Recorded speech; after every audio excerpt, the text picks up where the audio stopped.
Please welcome to the stage the President and CEO of APAP, Lisa Richards Toney.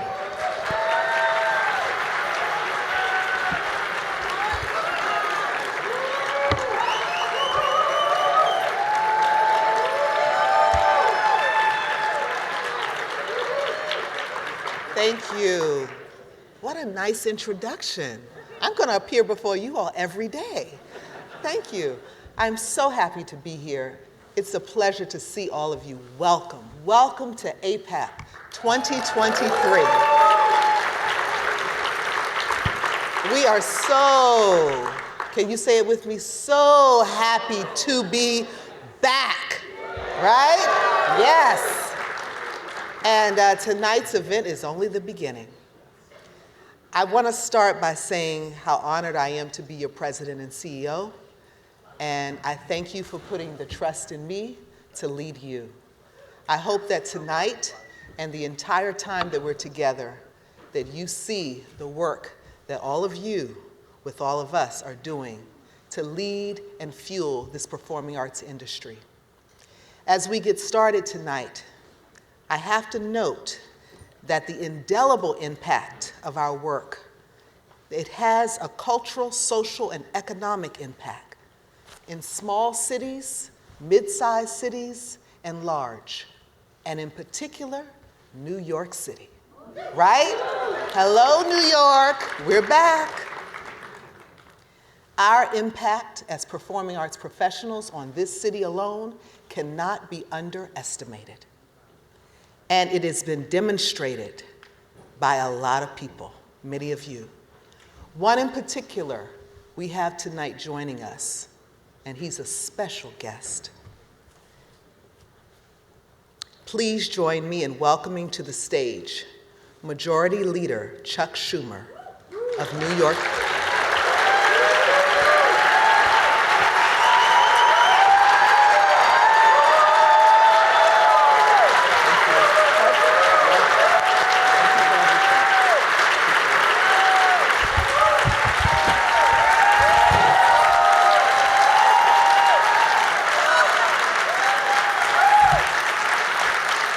Thank you, thank you, thank you.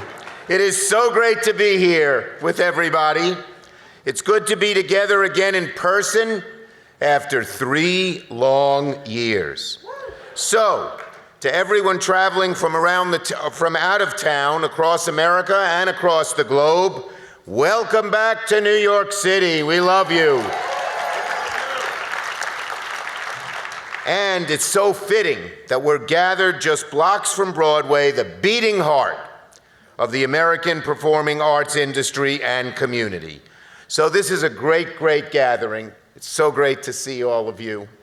And I see a lot of friends and familiar faces in the audience, people we've helped. And I want to thank Lisa Richards Toney, your great president and CEO of APAP. Renae William Niles, your board chair, and the indefatigable Charlotte St. Martin, president of the Broadway League. They're all here. Thank you. And so many more. But most importantly, I want to thank all of you, the performing artists, the presenters, the producers, the agents, the managers, and more. You make the magic of the performing arts, which adds so much enrichment to our lives. You make it come alive. I know the past 3 years have been so difficult, particularly for those of us in the arts. When people weren't gathering, there was no place to do what we do, and it was difficult. Even when times are good, we know it takes a lot of sacrifice and effort to work in the performing arts. And when the pandemic reached our shores 3 years ago, the performing arts was hit harder probably than any other industry and harder than it has ever been hit before. But you never gave up. You kept fighting, and so did I.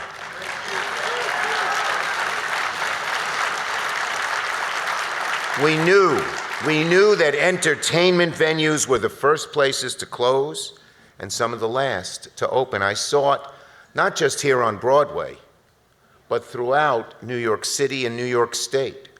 And let's not forget, in even cities like Albany and Syracuse and Rochester, the arts are 5 to 10% of the economy. So when the arts closed down, the whole economy took a huge hit. That's why I was so passionate about making SVOG, the Shuttered Venues Operating Grant Program, or as we like to call it, Save Our Stages.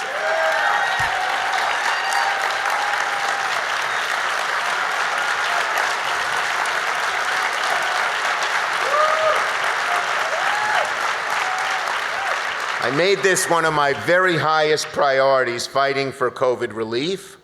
I made sure not only that we passed the program and provided $16 billion, but also that all cultural institutions were eligible. In New York, from Broadway to our small performing arts organizations and to our museums, and that was true around the rest of the country as well.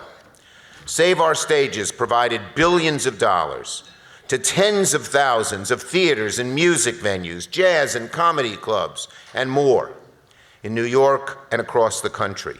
I'm proud to say that in my great state of New York, which I love so much, go Giants, and go Bills at the other end from the AFC. But in fact, in New York, we received over $2 billion for close to 1,500 New York venues. I remember visiting Broadway and seeing it dark and hearing the anguish of people. How were they going to survive? I remember going to small little performing venues in Brooklyn and Queens and Rochester and Buffalo and Syracuse and hearing the same thing. So I knew we had to get this done. And this money helped the venues, the performers, and the staff survive those hard times, because we knew if people were making no money and scattered, it would be impossible to bring them back even after COVID was over. So this was the lifeline. It provided so much help, not just to all of you, important as that is to me, but to all of our local economies, which rely on strong performing arts industries for revenue generation, job creation, tourism, and more. You'd go to small cities in upstate New York, and when the arts venue closed, no one came downtown and ate in the restaurants and shopped in the stores. So it had what we did had a huge multiplier effect. And what it did was, we knew that when we support the arts, there are some, I would say, Neanderthals, that's the right word, in Washington who don't understand how important the arts are. But we showed them that it was vital to our economy and jobs in their own communities and their own states.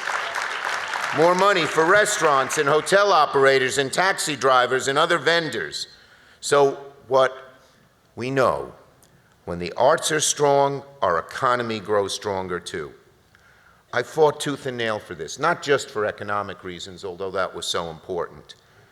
But the performing arts are so important to our souls and our lives, and that extra something special that each of us experience when we go to a performance.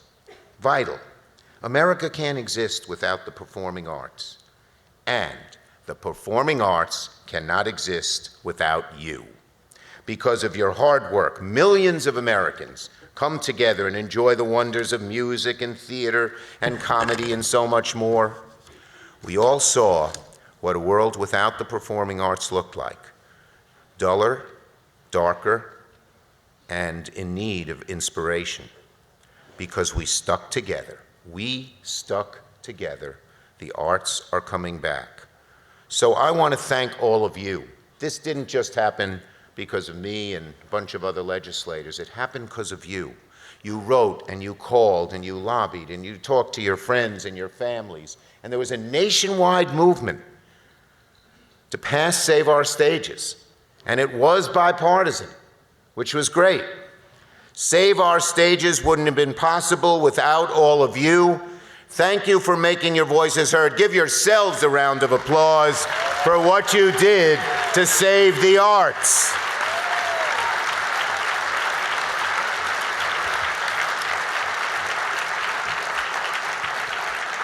And now, as we get past COVID, I want to assure you of one thing. I believe in you. I believed in you from the very beginning.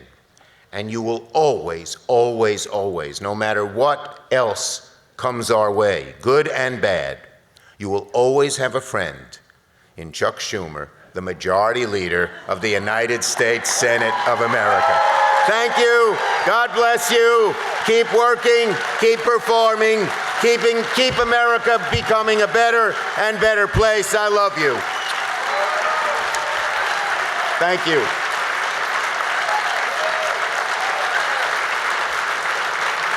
Thank you. Thank you. Thank you. You are the greatest, and the nicest people as well. Artists are the nicest people.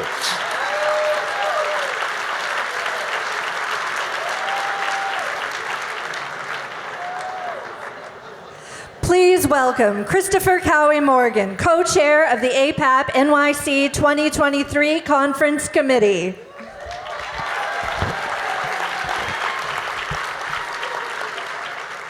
Aloha, y'all. I see so many of you standing far away. There's lots of room. I was invited to invite you to come closer if you feel comfortable and want to find the space. As you heard, my name's Christopher Cowie Morgan, he, his, and pronouns, my sign name. I'm a brown-skinned native Hawaiian person with short black hair and brown eyes. I'm wearing a gray blazer. I have a white rope lay on today. And I'm one of the co-chairs, as was just announced, of this year's conference. As together we prepare to listen to the land acknowledgement, I invite us all to take a moment to consider the legacies of colonization, capitalism, ableism, patriarchy, and heteronormativity that are embedded within the structures, technologies, and ways of thinking that we all participate in. In a talk once, I heard Tlingit writer Ernestine Hayes say, you know, even if Turtle Island, what we often refer to as the United States, had never been colonized, we would still have all of the technologies of today, air travel, roads, computers, but it would all be on the foundation of our indigenous values and technologies. And we're all indigenous to somewhere, right? So, as we listen to this acknowledgement, I encourage us to really imagine how we might individually and collectively harness that same kind of power that created Save Our Stages, as Senator Schumer so elegantly referred to. How do we harness that collective and individual energy towards building a foundation of reconciliation, of justice, and of healing? It's a huge honor to welcome to the stage, to begin our land acknowledgement, an incredible artist, APAP board member, wonderful arts advocate, and Indigenous rights advocate. Please welcome Muriel Borst-Tarrant.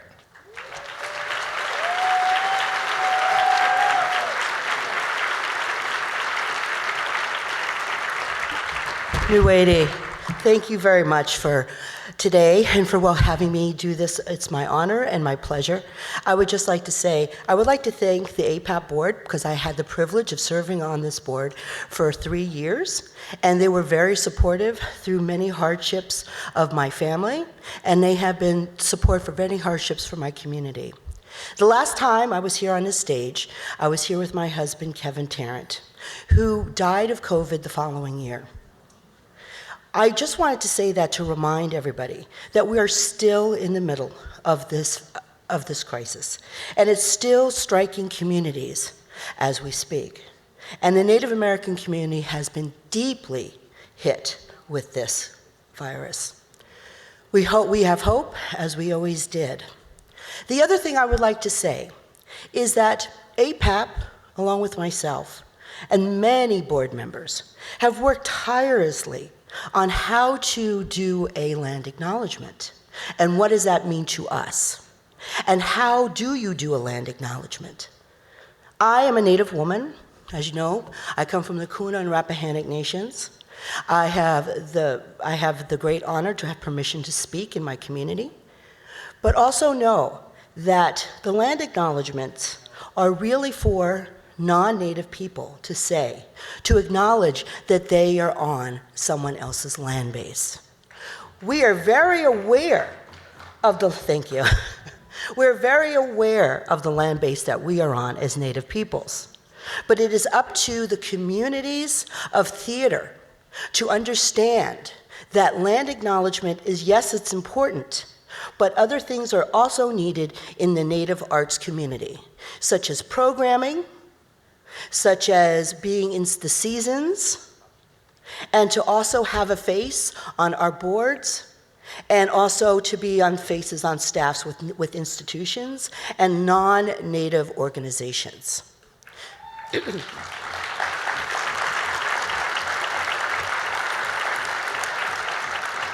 I am going to give you a land acknowledgement that was vetted from upstate New York, which was the Grand Council of Chiefs of the Haudenosaunee Nation, and the local chiefs of the Unkachunk Nations, community elders, and Keita Sullivan, who works for NEFA, who is also my cousin. She's going to speak very soon. But I wanted to make it very aware for everybody, when we do these land acknowledgements, that it's very important to understand the land that you're on is more than just a research on Google. It is a research of going into communities, talking to community elders, talking to community advocates, talking to community leaders, and talking to artists from that particular community who has lived there and has walked on that earth of that community. Right now, I'm going to give you this land acknowledgement. Manhattan has always been a gathering and trading place for many indigenous peoples, where nations have intersected from the four directions since time immemorial. It was a place to gather and sometimes seek refuge during times of conflict and struggle. We pay respect to all of their ancestors, past, present, to their future generations. We acknowledge that our work is situated on the land of Manhattan, Mannahatta, on the island, traditional lands of the Munsee Lenape, the Canarsie, the Unkachuk, the Matinecock, the Shinnecock, and the Haudenosaunee Confederacy. We respect that many indigenous peoples continue to live and work on this island and acknowledge their ongoing contributions to this area. It is now my honor to introduce Keita Sullivan and my daughter, Josephine Tarrant. They'll do a traditional welcoming in Shinnecock and a welcoming song.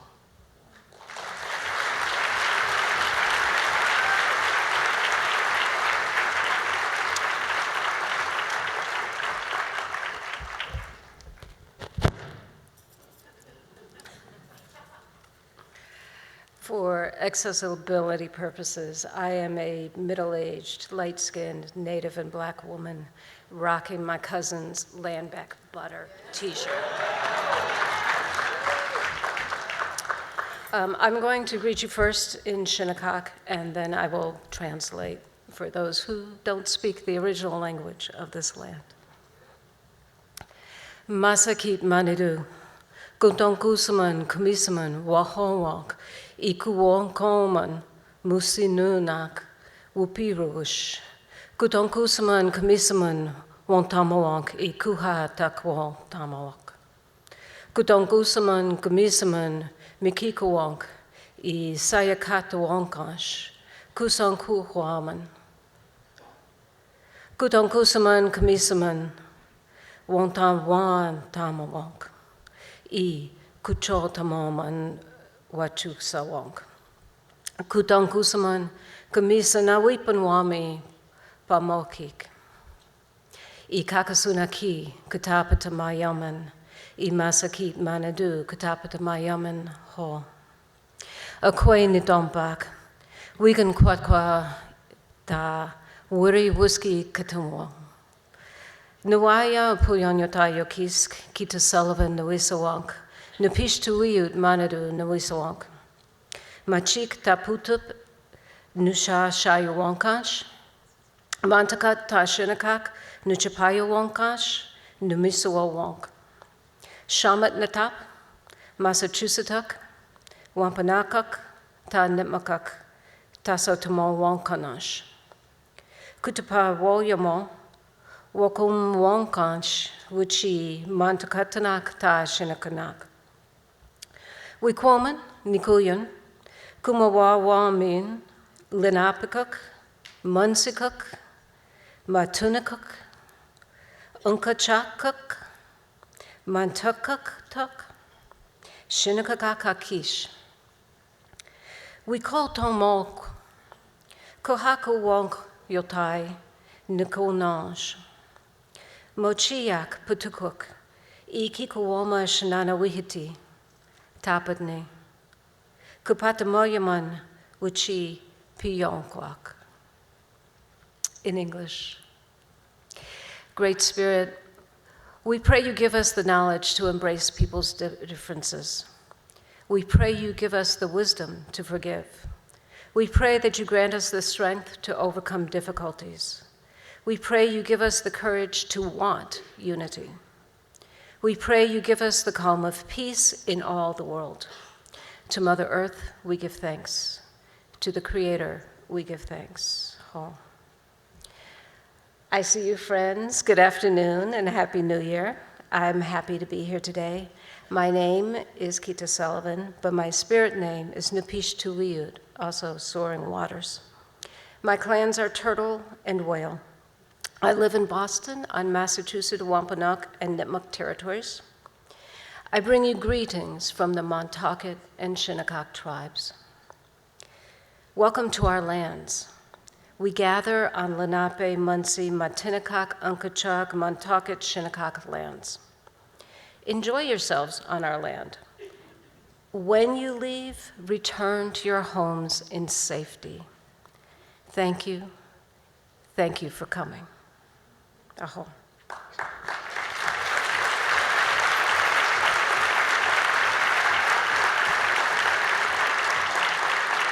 At this time, I'd like to introduce, okay, I'm going to do it. I'd like to introduce my little cousin, Henu Josephine Tarrant, Rappahannock, Kuna, and Ho-Chunk Nations, Managing Director of Safe Harbor's New York City Reflections of Native Voices Festival, to close us out in a good way with song.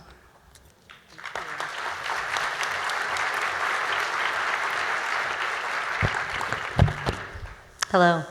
Thank you for that introduction, Kita. It's really powerful to be up here with who I consider my matriarchs, my mother Muriel, and my cousin, my auntie Kita. So it feels very powerful to be here and give this welcoming for you all today.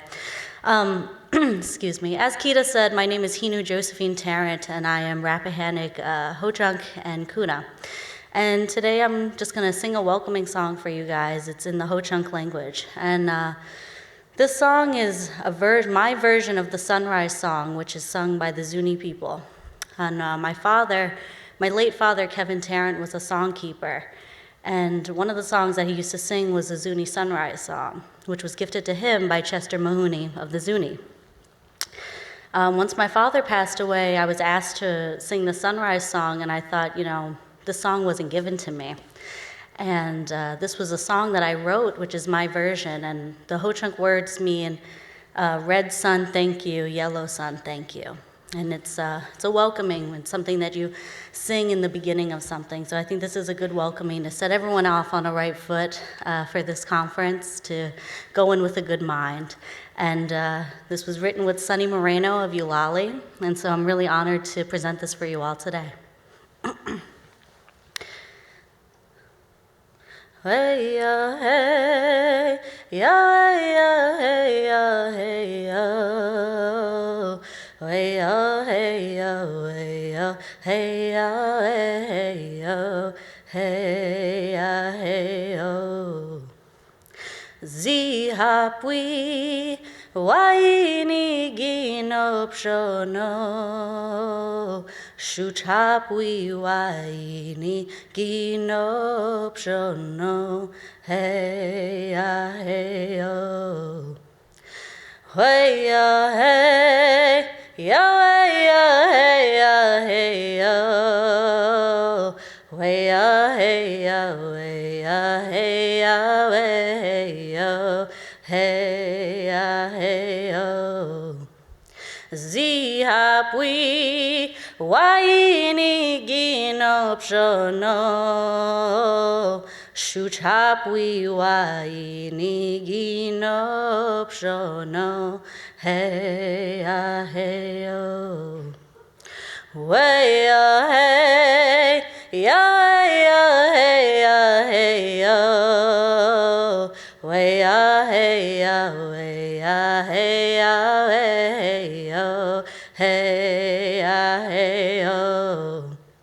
Zihapwi waini ginop shono, shuchapwi waini ginop shono, hey ya hey yo, way ya hey ya hey ya hey yo, way ya hey ya way ya hey ya hey yo, hey ya hey yo. Zihapwi waini ginop shono, shuchapwi waini ginop shono, hey ya hey yo, way ya hey ya hey ya hey yo, way ya hey ya way ya hey ya hey yo, hey ya hey yo.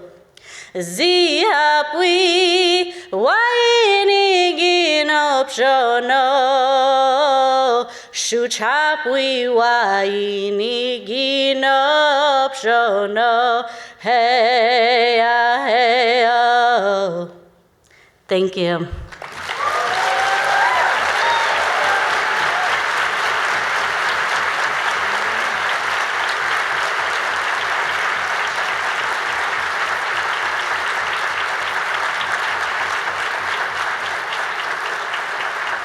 Please welcome the chair of APAP's board, Renae Williams-Niles.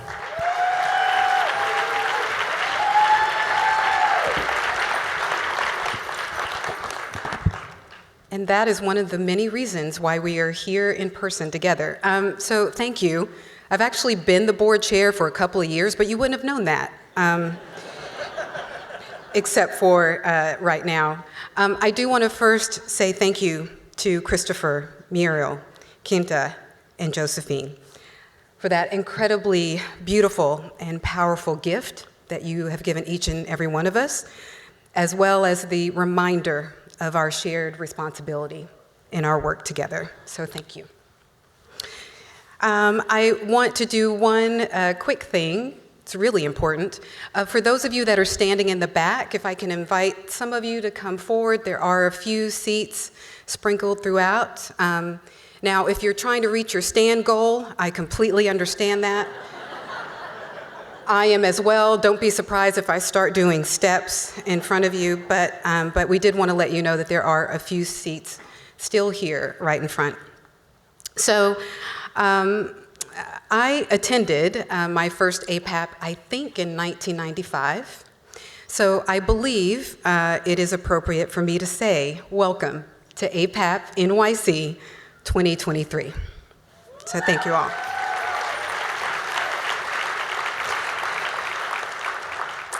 I want to say welcome to those that I have known for decades. Yes, many of us started coming here when we were toddlers, it's true. But I also want to say a huge welcome to those that are coming, attending the APAP conference for your first time. Thank you.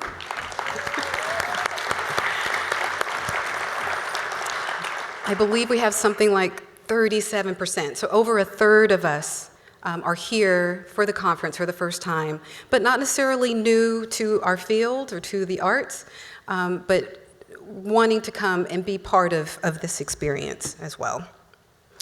Now I want to acknowledge my fellow APAP board members.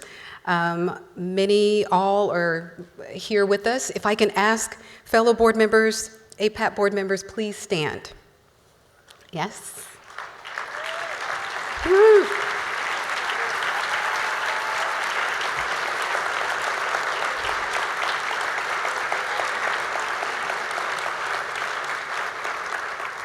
Thank you. I want to just as much as possible acknowledge the tremendous work that all of us have been doing year-round.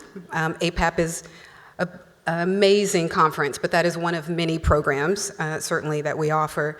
And the board also knows the reason they're standing is so that you can single them out and find them.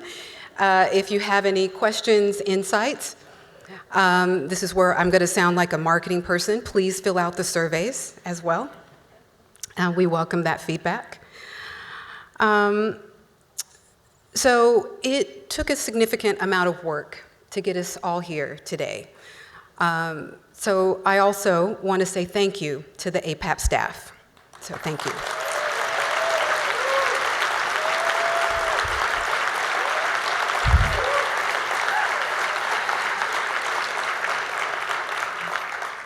I'm hoping they have heard that because they are such a hardworking staff. Some of them are not here because they're off preparing for everything that comes next. And I have to say a huge thank you to Mario, who is sitting right here, our past president, CEO of APAP.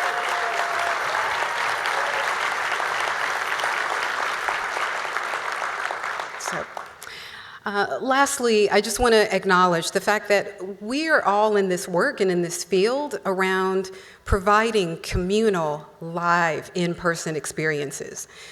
So being here together, doing our work together, meeting each other, discovering, that's all part of what it is that we are working to do. So as we acknowledge, or as I acknowledge the work of the board, the work of staff, we're all in this together, and we all make this conference in particular a great success. So thank you for the work you have done to get yourselves here and the work you're about to do. So thank you for that.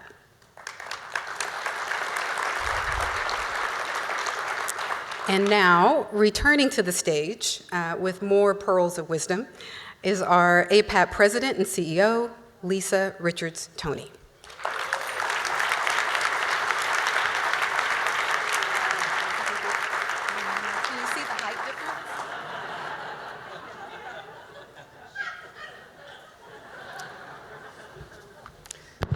Shorter people have always been my bosses. And that is the truth. It feels really good to come back and stand here. Hi, Mario. Okay, so thank you, Renae, for that generous introduction and welcome. And thank you to everyone again for joining us. So for many of you, it's your first time being here. You know it's mine too, right? Well, I came when I was 20-something years old as a Villar Fellow at the Kennedy Center. And Anna Glass from Dance Theater Harlem and I, we were roommates here at the Hilton. And I was so nervous, what do I do? I should just walk with your shoulders back, okay? Walk through the expo hall and we were like, oh my God, it's so big. And we had a tight schedule and we had a tight ship of activities, and I never imagined that I would come back and be standing before you in this capacity. As a young arts administrator, the road is different, right? We could all raise our hand to having a different path. And mine was a different one, but I'm so proud of what it was. It led me to be here, and I love my job. So thank you for having me.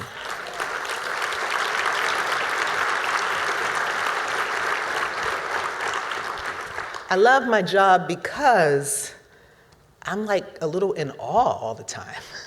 I get to meet really cool people. We get a little starstruck by the folks we either represent or present, right? We do. The fact that we get to do for you, presenters, agents, managers, producers, welcome producers, artists, all of you who make up the presenting, booking, and touring field of this performing arts industry. The fact that we get to do this work for you so that you can do the work for this industry is important. I'm excited by the feverish fury to reignite business. I'm inspired by the connection, the community. I'm inspired by the new ideas, the new people, and resources that are steadily coming into our fold, and we're beginning to try on and grow into. We are a resilient community of colleagues from all across North America. And that's no small potato. Just look at us. There are more than 2,700 of us here, still standing and strong.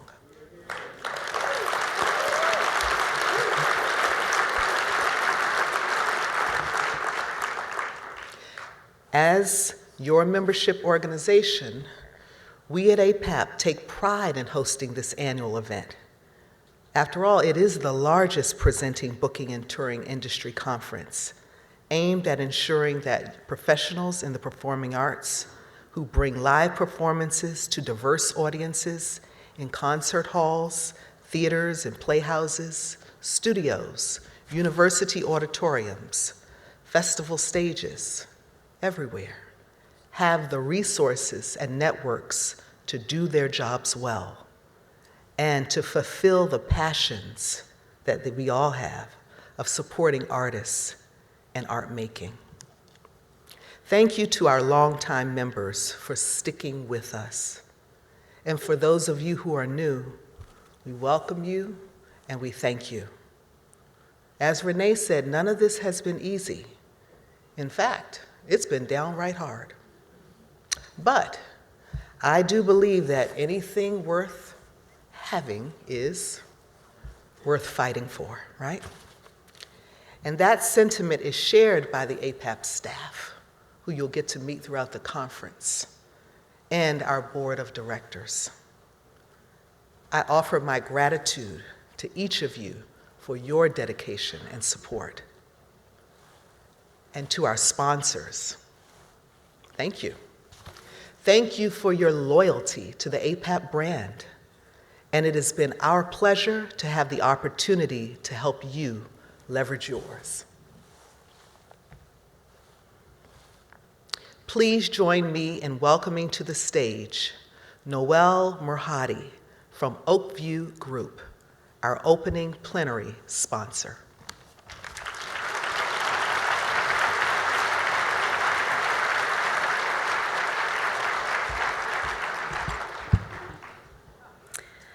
Having gotten my start as a musician myself and being a longtime APAP member and attendee, I'm very proud to be here today to announce an exciting new initiative from Oakview Group. The company started through the vision of our co-founders, industry titans Tim Leiweke and Irving Azoff, to be a positive disruption in sports and live entertainment. Through this, we have expanded Oakview Group, leading the way in which we service venues by one simple premise. When we book together, buy together, sell together, and think together, we will succeed in every category. Which leads me to why OVG is here today for this big announcement. Please play the video.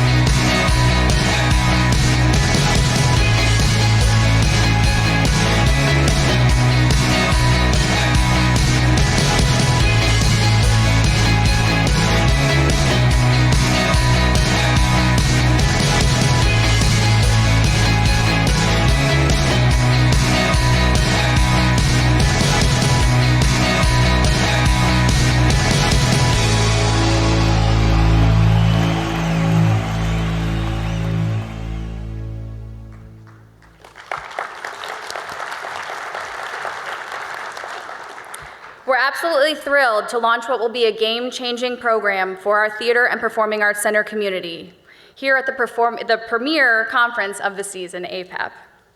We look forward to our new partnerships, to act as extensions of their teams, and to help elevate all arms of their business.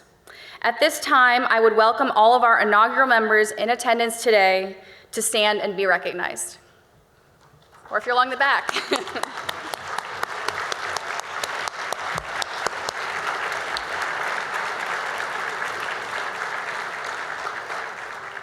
Thank you all again for being here and allow us to share this exciting news with you. Theaters are the heartbeat of our communities, and Oakview Group looks forward to helping the arts continue to thrive.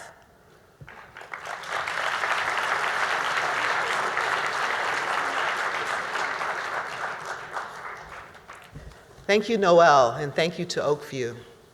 And thank you to all of our sponsors. Can we see them? ETICS, yeah.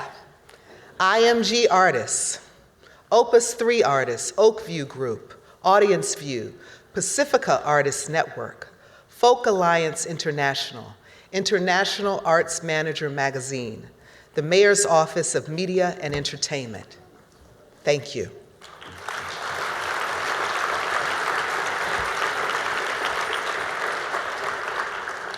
And where would we be without our funders?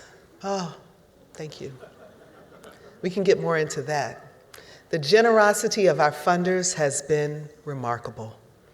They've answered the call to support APAP in helping to lead this intervention for field recovery. Their commitment to us and our vision to serving you is laudable. The Doris Duke Charitable Foundation, the Mellon Foundation, the Wallace Foundation, the National Endowment for the Arts. Thank you.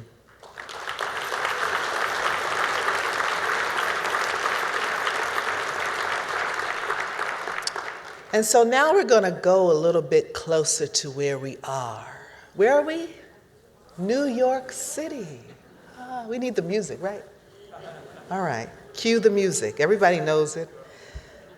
Welcoming us back to New York City and back to live performance, please give a warm welcome to the Commissioner of the New York Mayor's Office of Media and Entertainment, Ann Del Castillo.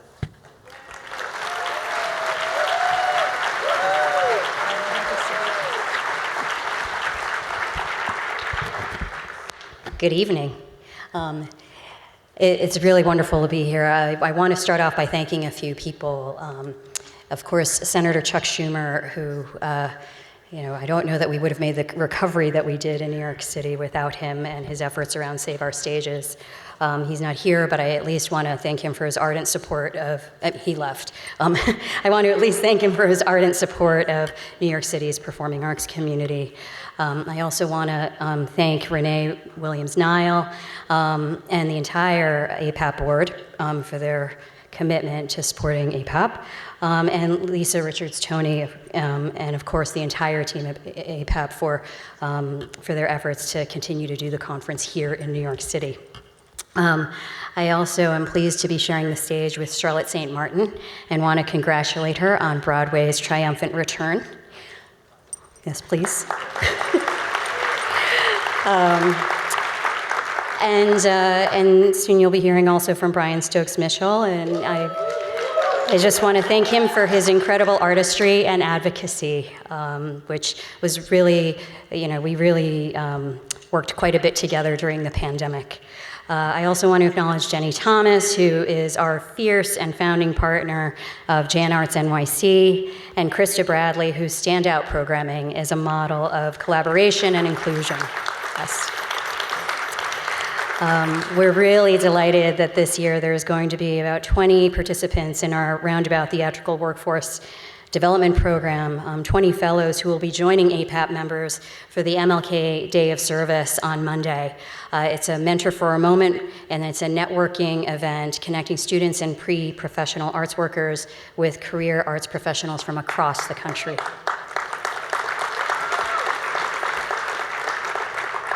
And then I also, of course, want to acknowledge my own staff from the Mayor's Office of Media and Entertainment, who's seated right there. If you could just stand up, please.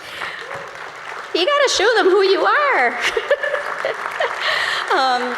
But especially Carla Hoke-Miller, who has really been driving our work with theater and live performance at the Mayor's Office of Media and Entertainment, and really led the charge in expanding the profile of Jan Arts NYC in particular, which I'll get to in a little bit. For those of you who are wondering what our office is, because we have kind of evolved in the last few years, our office, the Mayor's Office of Media and Entertainment, really exists to support New York City's creative industries. Pre-pandemic, New York City's creative sectors represented $150 billion in economic activity for New York City and 500,000 jobs. Yes, it's tremendous. And we know that performing arts is a critical piece of that. We saw that during the pandemic when everything shut down, and when art shut down, New York City shut down. And we worked with many of you and our partners at the state and federal level throughout the pandemic to make sure that we were able to provide necessary support, access to information, advocacy for Save Our Stages funding and small business grants, and a laundry list of resources that I think are a large part of why we're in a room that's full now, today, to really celebrate performing arts. So I want to thank all of you for your partnership in that. And I want to really assure you and affirm the commitment of Mayor Adams and this administration to continuing that work with you as we continue to rebuild and realize a new New York. The return to in-person is such a wonderful sign. I mean, really, 3 years ago, was the last time we were all gathered together. And I remember up at this podium, we didn't have people sitting on the floor. So I'm so thrilled to see that we have even more people than we did back then. It really, it's such a wonderful sign of progress. I think we know that in-person is so critical to the experience of the performing arts. Not just art for art's sake, but it's how we create connections, how we create communities, how we grow as a society overall. And so we are so proud to celebrate 50 years of APAP in New York City, which, if you didn't know, is the creative capital of the world. And we are really thrilled to be celebrating 10 years of Jan Arts NYC. APAP is really what inspired and brought Jan Arts NYC to life, leveraging the critical mass of festivals and programming to create an annual celebration, citywide celebration of performing arts in New York City in January. A very necessary light at some of the darkest times in New York City in the winter and the cold. So I'm so grateful to be able to celebrate that anniversary. We have some incredible anniversaries this year, the 10th anniversary of Prototype, the 20th anniversary of Global Fest. Yes. These are incredible milestones that really, that between that and this incredible anniversary of APAP, it's a testament to New York City's central role in the past, present, and future of theater and the performing arts industries. And so I really want to thank all of the members of the performing arts community, booking, the touring community for being here, for choosing New York City. And I want to thank APAP especially. So congratulations and welcome back to all of you. Thank you.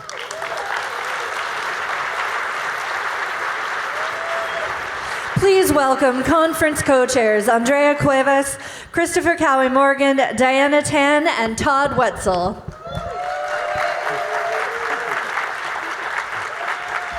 Hello, everyone. Welcome to APAP NYC. It is terrific to have you here. And on behalf of the conference co-chairs, it's a thrill to welcome you. I'm Todd Wetzel, Assistant Vice Provost and Executive Director of Purdue Convocations. We are thrilled to have you here. And we keep saying that. You keep hearing us. But remember how it felt in your venues every time your audience came back and you kept tripping over yourself to say how great it is to have you here to your audience. We feel exactly the same way. So this really pulls us all back together.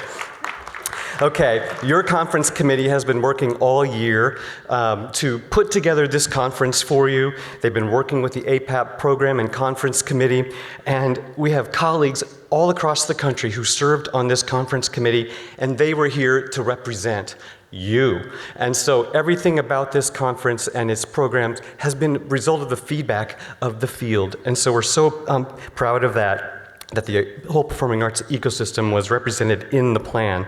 So the days ahead will bring us together across that diversity in sessions, in the Expo Commons, at showcases, and in tons of meetings, planned and serendipitous, and all give us that special gift of being back together here in person at APAP NYC.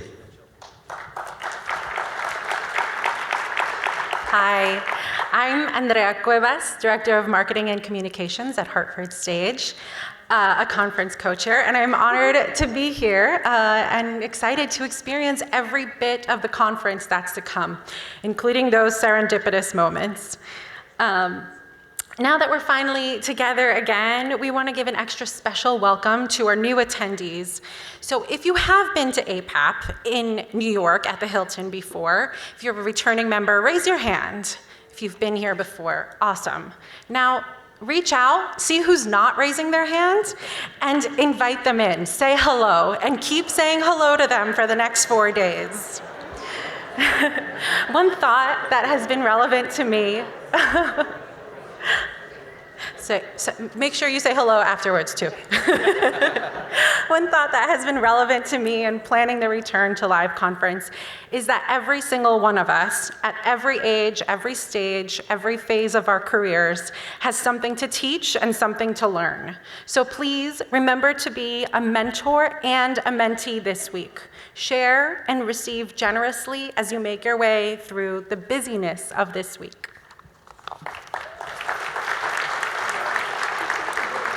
Christopher again. I'm the Vice President of Programming at the Maui Arts and Cultural Center, and I'm also Artistic Director of a dance company, Christopher K. Morgan and Artists. That's how I find myself on this committee. And as we at APAP think about all of these 4 pillars that committee that Todd so excitedly shared did such hard work this year, those 4 pillars that are on all the marketing that have been in our minds, learning, discovery, connection, and commerce, these are all very tangible parts of our work together. We know that we're all eager to move forward, and we also acknowledge that there is no normal anymore. We're rediscovering and making new in every moment. And so I think this is just such a wonderful opportunity to really embrace APAP's incredible vision that supports equity and justice and figure out how we mindfully and thoughtfully integrate that into those 4 pillars of learning, discovery, connection, and commerce. When it comes to budgets and schedules, staffing, safety issues, and our bandwidth, I know that we've all been navigating too much with too little, even with the incredible resources that we have all galvanized together. And so I look forward to how we take that momentum of things like Save Our Stages and deepen our advocacy and expand that and transform our relationship with the government. Yes, right? That was so amazing to see that happen. With all of that in mind, how stretched we are, I want to invite us to all approach this conference in a spirit of patience and grace and compassion. What a couple of years we've been through. And this APAP staff, y'all, it's 11 people that made this amazingness happen. 11. And I know a lot of you know about putting on events. Imagine putting this event on with 11 folks. So that patience, grace, compassion, extend it to them, extend it to each other, extend it to the new members at your meeting. Thank you for being with us. Thank you to my fellow co-chairs. I am Diana Tan, and I'm an agent with EC Touring East Coast Entertainment. I'm excited to be here because the focus of this conference, above all, is community. We are here together, and we know now, in a deep, true way, how much we need to honor that gift of connection with one another. We are more than our titles of artists, agents, managers, presenters, producers, and art workers. We are an integrated ecosystem that relies on one another for survival. Let's carry that mutual support forward. Be willing to be vulnerable and allow others their vulnerabilities. Keep that N95 on, but let that other mask down. I don't know about you, but I'm out of practice of this. Wearing shoes, wearing pants, not having the option to turn off your camera. 3 years ago at APAP 2020, I had 0 kids. Fast forward 3 years, I now have 2 kids. On Monday, I was trying on my clothes, and on Tuesday, I'm buying a whole new wardrobe of this week. So it's been a challenge for me, and maybe for you too. Please, but what a gift to be together. I would do it all over again. Please take advantage of everything that is here and connect. I hope to see you at the amazing sessions, in the Expo Commons, at the showcases, and in the networking lounges. This year we have multiple networking lounges located on the 2nd floor, the 3rd floor, and inside the Expo Hall of Rhinelander. And if you run out of space during your day for meetings, don't forget about the unofficial after-hours spots at Bridges Bar, the Lobby Bar, and Faces and Names across the street. There is so much to do. Wear your badges proudly. We can do it together, and we get to do it together. I'm so glad to be with all of you and this amazing APAP community. And with that, let's get on with the opening plenary.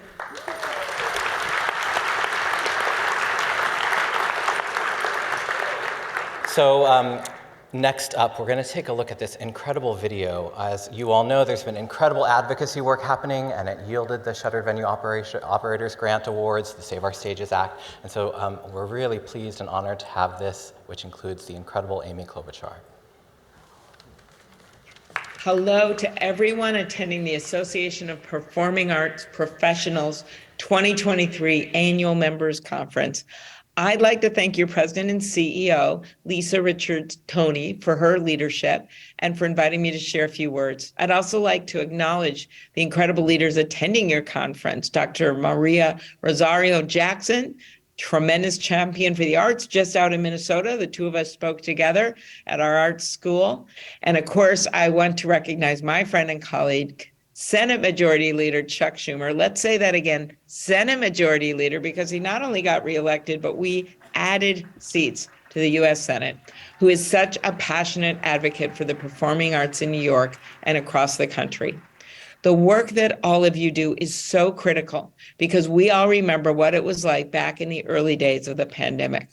Performance spaces were the first to close down, and it was clear they would be among the last to reopen. You can't exactly sit in an orchestra pit, or for that matter, stand in a mosh pit in the middle of a pandemic. It was clear we had to act, and I will never forget the weekend when I got a call from my friend Dana Frank, the CEO of First Avenue, the legendary music venue in Minneapolis, and she told me how the performing arts world and independent venues were struggling, with shows abruptly ending and entire seasons getting canceled, people out of work, lighting people out of work, you name it. And we knew that we couldn't let the theater, much less the music, die, and that Congress needed to step in. So I worked with Senator John Cornyn of Texas and art leaders across the country, by the way, thank God for Country Western in Texas, to introduce the bipartisan Save Our Stages Act. It was a positive lobbying campaign. And I mean that in the best sense of the word, because it was venues and performers and people from all over the country that simply called their reps and senators, said, we need you to do this. And we got everyone on that bill, from Kevin Kramer, conservative in North Dakota, to Mitch McConnell. Our bill, as you know, resulted in the biggest investment in the history of America in the arts. And I think people counted us out at the beginning, but you know who didn't? You never did. $16 billion to create the Shuttered Venues Operating Grant. We also made sure it got implemented, that it got done. There were a few glitches, and I was on it every step of the way. And so it's just really, really exciting. And for me personally, just one little moment, I actually got a star on the outside of First Avenue with my name on it. And when they were painting it after we passed the bill, it was in the middle of a blizzard. And it was, because everything I do is in the middle of the blizzard, and the paint froze. So it only said Amy until the spring. But there I am, right next to Alice Cooper and 5 away from Prince. So after all those months of venues sitting empty, it's been incredible to see artists finally getting back to doing what you do best, engaging, inspiring, and thrilling audience. So thank you for all of your unwavering dedication to the performing arts during those trying times. And as we know, it still isn't easy, but you are hanging in there. And I want to close with a few words of wisdom from a musical legend who I already mentioned, Prince. He said this: music is healing, music holds things together. So as we begin this new year, I'm confident that you as artists will continue healing our spirits and making our communities whole. Keep up the great work. Enjoy the rest of the conference. You deserve it. Thanks, everyone.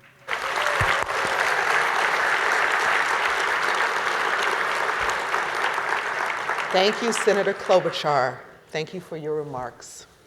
And thank you to U.S. Senator Chuck Schumer. We were so happy to have both of them here. The beauty of all of this is that they did it with the help of all of you. As we celebrate our return, there are so many to thank for advocating on behalf of artists and arts workers across the country. And now we will welcome 2 of them. First, it is my pleasure to bring to the stage Road Vice Chair of the Broadway League, Vice Chair and former co-chair of the Creative Capital Foundation, Vice President of Cultural Affairs at Arizona State University, and Executive Director of ASU Gamage, the indispensable APAP Board Alumni Co-Chair, Colleen, Jennings. Finish with me. Roggensack. Yes.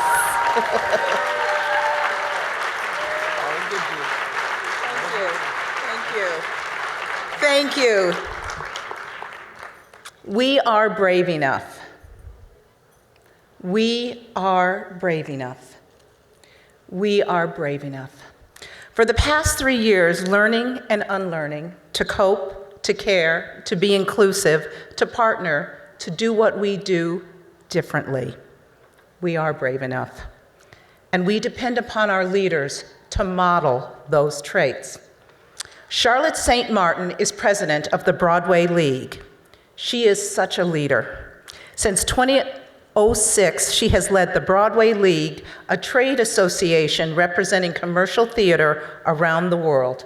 The Broadway League includes presenters, producers, theater owners, and general managers across the country. Led by Charlotte St. Martin, the League successfully faces challenges in the economy, labor, and government. Charlotte has played a leadership role in presenting the Toney Awards with the American Theater Wing, the National High School Musical Theater Awards, the Jimmys, where many of our young people from our hometowns get their Broadway break. Yay, that's a big thing. That's a big thing. When the decision came to close Broadway, Charlotte was brave enough to organize 41 task forces for Broadway and the road. During that time, the League members and staff established COVID protocols for theaters, making programs on the longest road in America, Broadway, which includes us, establishing programs such as Black to Broadway, Viva Broadway, Juneteenth Broadway, enhancing and increasing diversity in our audiences and our offices. Fellowships, Rising Stars, speaker series for young people, streaming the Jimmys live. When invited by the Black Theater United to be a part of a year-long summit, Charlotte gathered Broadway leaders to work with BTU on the creation of the seminal document, The New Deal. The New Deal is a document for all of us to enhance the lives of performers in the back of our house, to make people feel welcome, to make sure there are the correct people to apply makeup, to put your hair together, to understand what it means. It's a very big deal. And I'm proud to say you will be hearing from Brian Stokes Mitchell later, and Brian was one of the leaders of creating the BTU. Charlotte St. Martin's leadership activated League members and her staff through government relations to join APAP, NEVA, TCG, and others to advocate on the Hill. Again, we always will thank Senator Schumer, Klobuchar, and Cornyn, as well as our own legislators. Because of the work Charlotte did, we received a lifeline. Charlotte St. Martin is brave enough. Prior to her work with us here on Broadway, she was the highest ranking woman in the hospitality industry, serving on boards of the Actors Fund, New York & Co., Times Square Alliance, Broadway Cares, Equity Fights AIDS, and the Women's Forum of New York. Charlotte St. Martin is indeed brave enough, and my friend. Please welcome Charlotte St. Martin.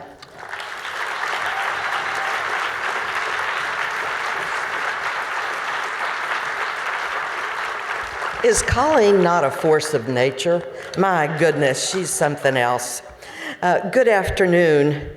My goodness, the lineup of speakers, I feel so privileged to be here with you and part of it.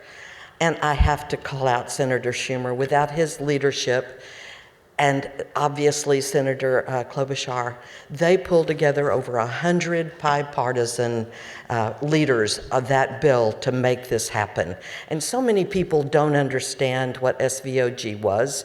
You do, but it was about getting everyone back to work. The set designers, the costume designers, the actors, the producers, all of our employees. And people don't understand that. And we would appreciate your spreading that word. It's especially wonderful also for me to personally meet your new president and CEO, Lisa Richards Toney, who I met during the pandemic on Zoom, and I knew immediately you all were in for great things ahead. What a personality and leader she is. Yes, exactly. You've received many welcomes today, and I'm thrilled to be one of the very last, but to welcome you to Broadway, in the heart of Broadway, right here, where we also hold our spring conference. This past week, I'm so pleased to say that for the first time this season, which began in May, we passed $1 billion in revenues for Broadway. Hooray.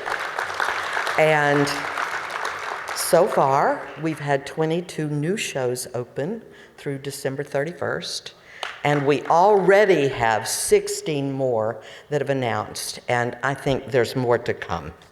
It's an incredible spring with exciting revivals, dynamic new shows, incredibly poignant plays, and we want to see you all back to catch some of those. Of course, I can't say that we're back to where we were on March 12th, 2020, when we shut down, but we're pretty darn close.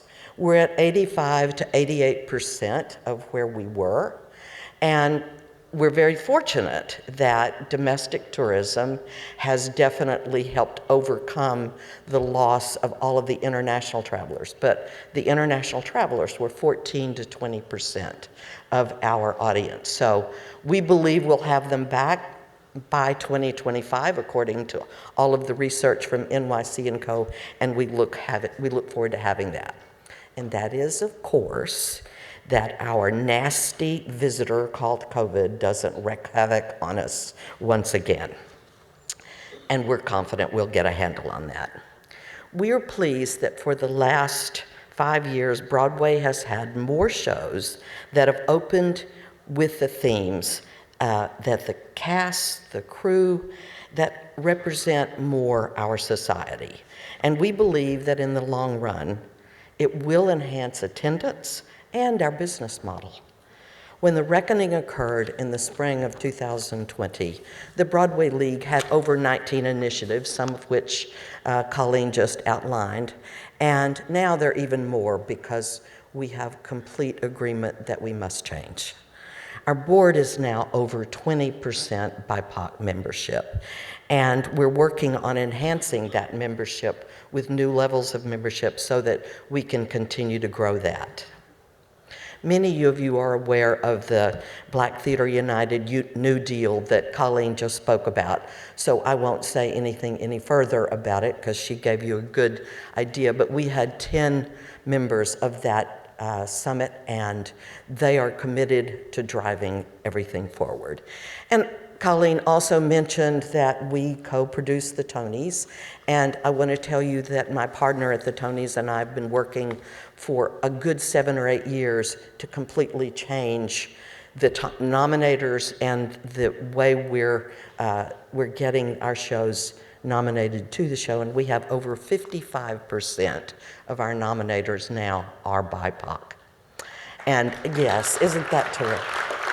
And to reflect that commitment, on June 11th, 2023, the Toney Awards are on Broadway at 175th at the United Palace. And if you haven't seen it, it is spectacular.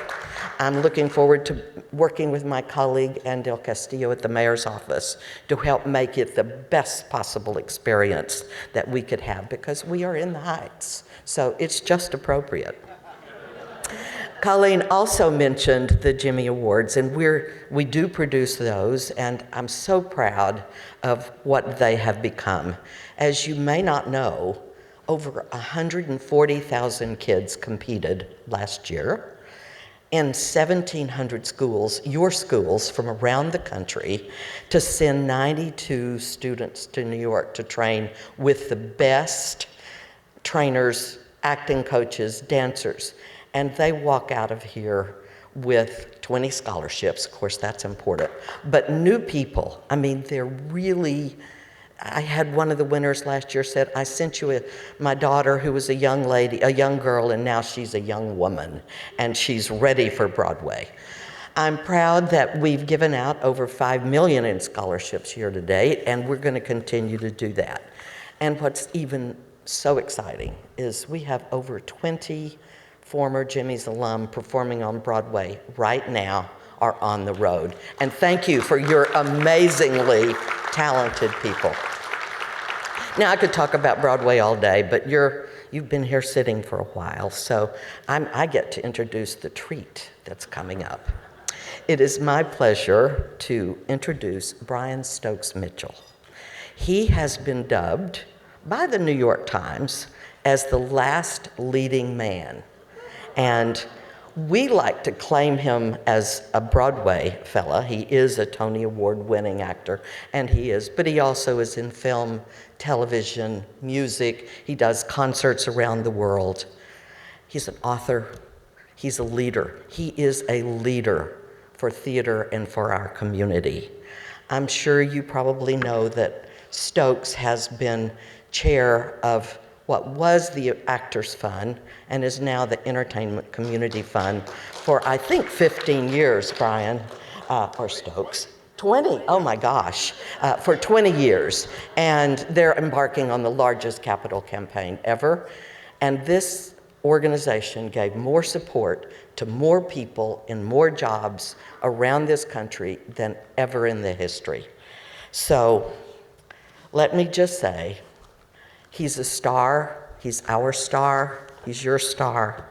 Stokes, I could keep talking. Your bio is about 30 pages long, but they know. So come on up here and say hello.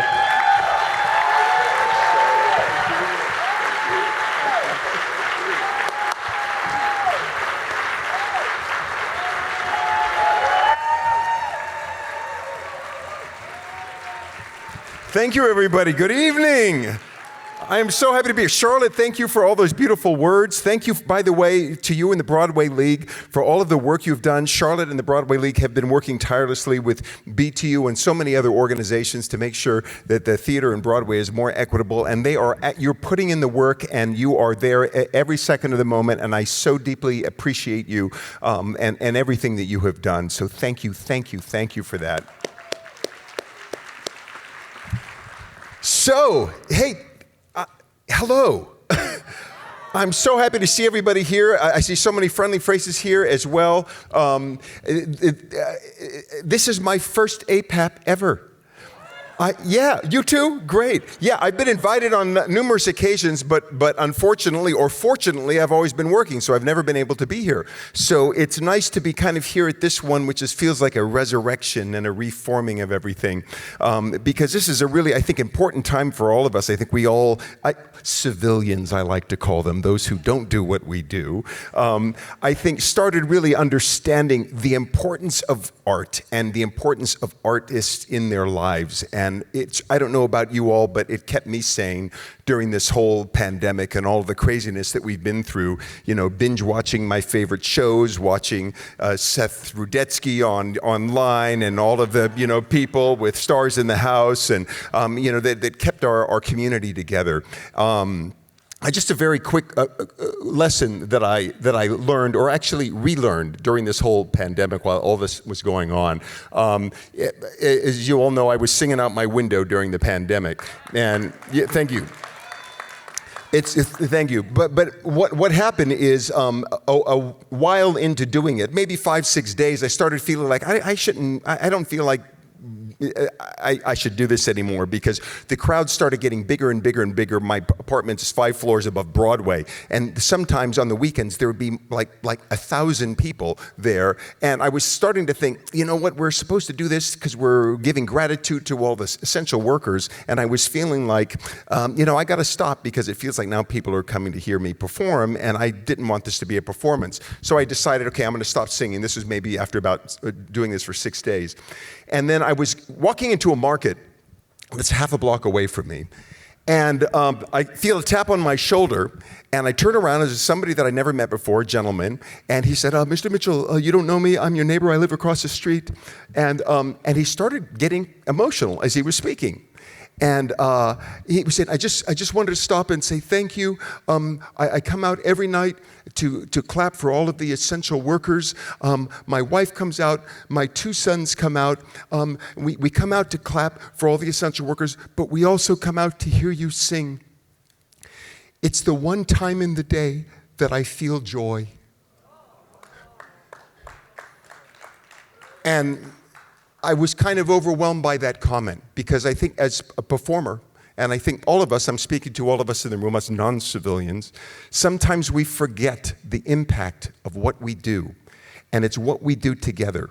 And I am fiercely aware that when I'm doing a one-man show on stage or a solo performance on stage, there are dozens, if not hundreds of people that I am collaborating with, that I am playing with, working with, to bring that, whatever it is that I happen to be doing that evening, to the audience. And that is all of you who are sitting here tonight. And I am so grateful for this collaboration and that we're able to get it started up again, because man, this is what the world needs right now. One of the questions I asked was, while all this was going on, and look, I mean, to misquote Stephen Sondheim, we're still here, right? Look at us, we're all sitting here. So one of my questions was, all right, now what? Now what do we do? Now what's our path? We have a chance to kind of, working with this blank slate, to kind of rewrite things once again, together. What do we want to say? For me, inspired by that man that made that comment, I thought, this is what I want to do when I do my own personal shows. And I just got back from Palm Desert. Just a few days ago, we were working out there. Ted Firth and I, by the way, this man who's patiently sitting at the piano. I believe this is his 20th APAP, by the way, so thank you, Ted, and thank you for being here with me. Where was I now? See how... I'm so easily squirreled. Getting back from Palm Desert, but I was going somewhere else with this that was just, Blank slate, thank you very much, yes. That's what my mind is these days now, you know? It's like, I'd like to blame it on COVID brain, but I had COVID brain before I had COVID, so I don't think that's entirely true. But we have this blank slate now to work with and kind of recreate something. So what I decided to make my shows about is about reconnecting people to their joy. That's the lesson that this man gave me.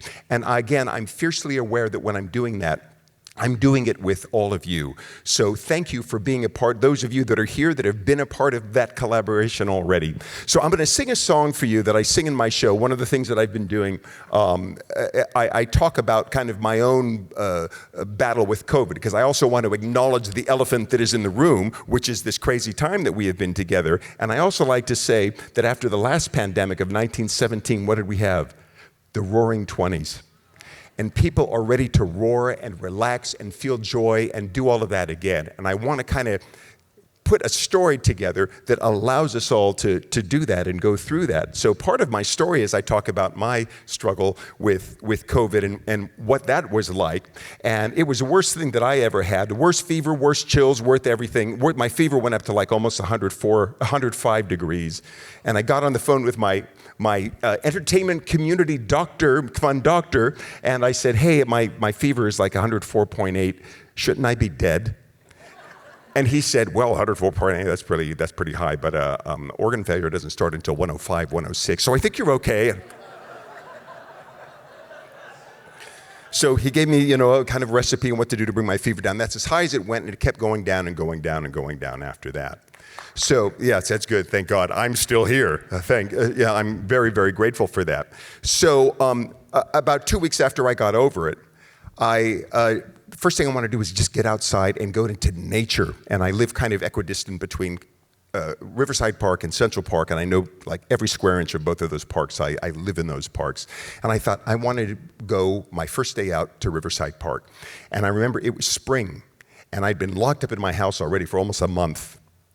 And it was spring, and I walked down the steps, and I remember looking at the grass, and the grass was this brilliant green. And because it was spring, the flowers were coming up, and the colors in these flowers I never remembered that the flowers were that beautiful before. And I looked at the trees, and the trees were shimmering, and there was this like breeze that was coming through the trees, and it was making its own particular kind of music, and it felt like the leaves were waving at me, saying, "Nice to see you again." And I walked down to the river, and I looked at the river, and the river never looked more gorgeous. It was sparkling, it was beautiful, it was gorgeous.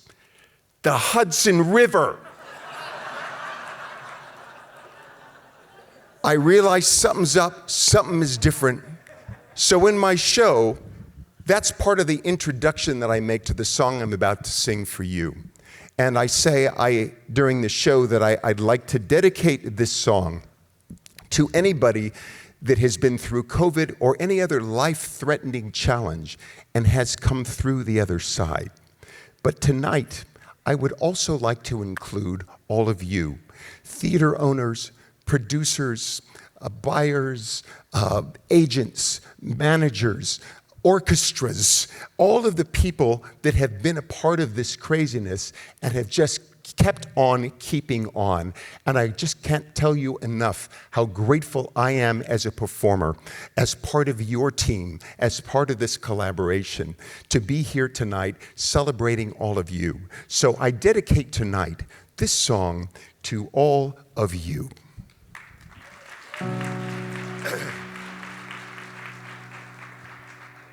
Bird flying high, you know how I feel.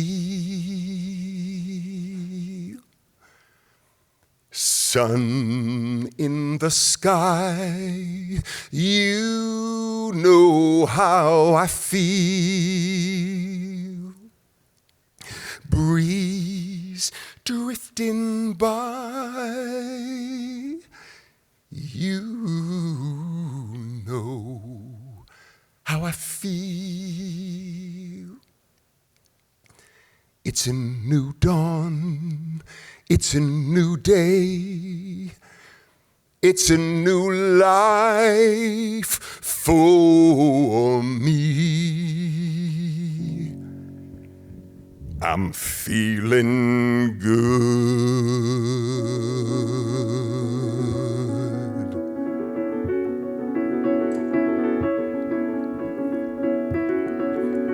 Fish in the sea,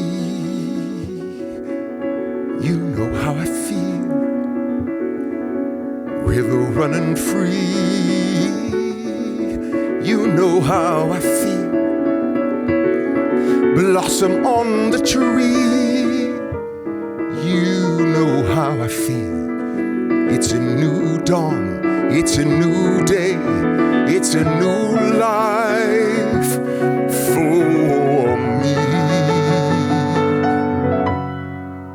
I'm feeling good.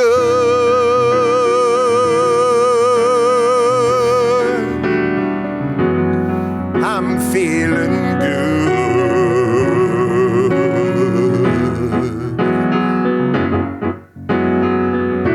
Dragonfly out in the sun, you know what I mean. Butterflies all having fun, you know what I mean. Sleep in peace when day is done, that's what I mean. And this old world is a new world and a bolder world for me. I'm feeling good.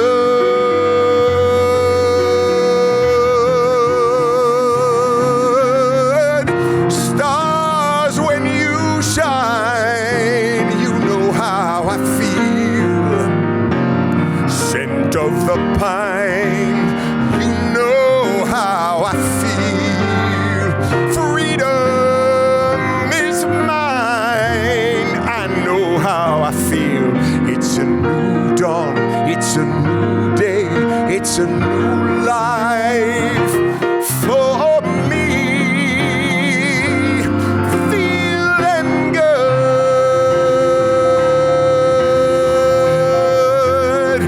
feeling good.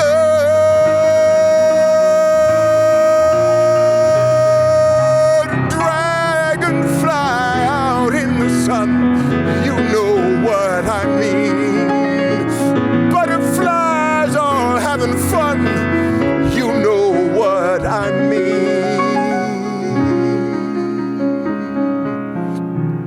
Sleep in peace when day is done.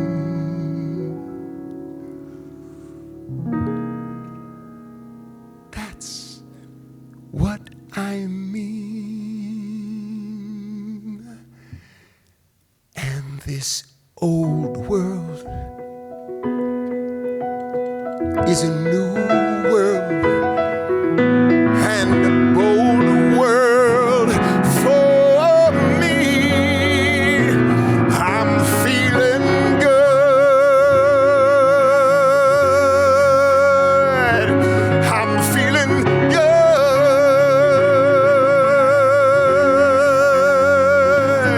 Feeling good.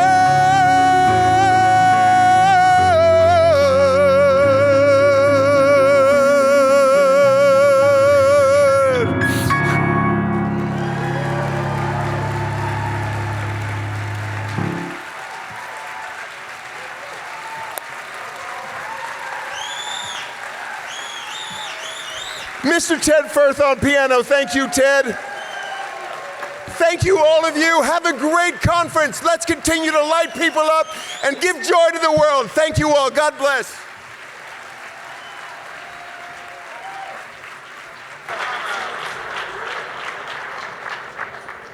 Woo!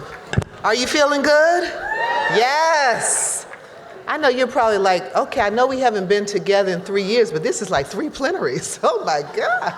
Bear with us, people. Grace, thank you so much. Stokes, you got us all feeling good. Thank you so much. We appreciate you being here. Kudos on all of your success, and thank you. All of you know what we've accomplished together, and so do I.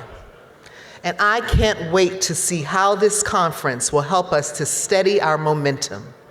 Today and during the days ahead, as Stokes has encouraged us to do, commit to joy. Celebrate the happy ending that is indeed possible. Relish in all that we have achieved to get here and the promise that our future holds.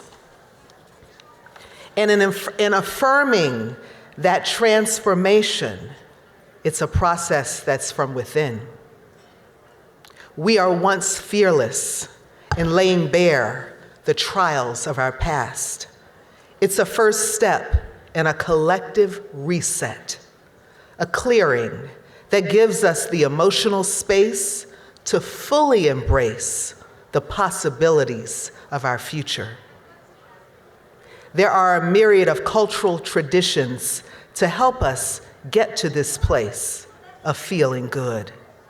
And how lucky are we to know and love artists and to empower them to lead us in getting over and moving forward. Please join me in true New Orleans second line fashion and get your white napkins on your tables. Joined by a band of talented musicians, the incomparable jazz great, Wynton Marsalis.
Thank you, everyone, and welcome to tonight's opening night reception.